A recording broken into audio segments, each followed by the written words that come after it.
एक पुराना सा गांव था जहां शाम होते ही सन्नाटा छा जाता था।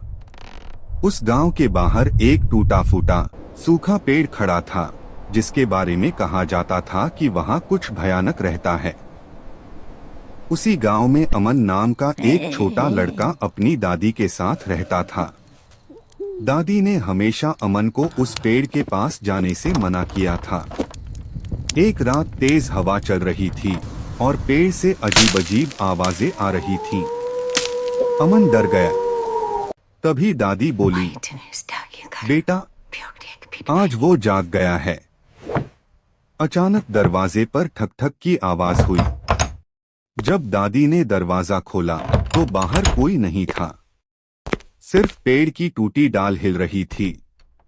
अमन ने खिड़की से झांका तो उसने देखा पेड़ के नीचे एक साया खड़ा था।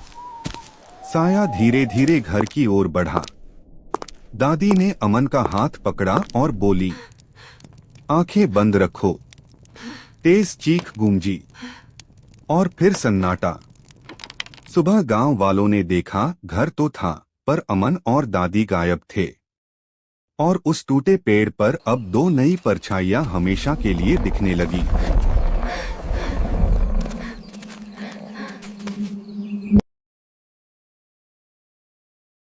एक पुराना सा गांव था जहां शाम होते ही सन्नाटा छा जाता था।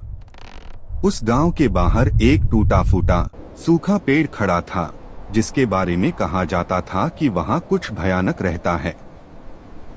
उसी गांव में अमन नाम का एक छोटा लड़का अपनी दादी के साथ रहता था। दादी ने हमेशा अमन को उस पेड़ के पास जाने से मना किया था। एक रात तेज हवा चल रही थी और पेड़ से अजीब-अजीब आवाजें आ रही थीं।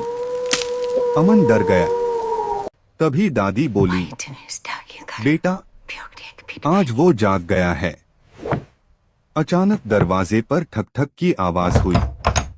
जब दादी ने दरवाजा खोला तो बाहर कोई नहीं था, सिर्फ पेड़ की टूटी डाल हिल रही थी।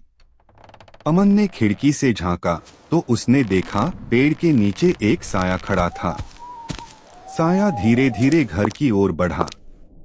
दादी ने अमन का हाथ पकड़ा और बोली, आंखें बंद रखो। तेज चीख गूंजी और फिर सन्नाटा। सुबह गांव वालों ने देखा घर तो था पर अमन और दादी गायब थे और उस टूटे पेड़ पर अब दो नई परछाइयां हमेशा के लिए दिखने लगी।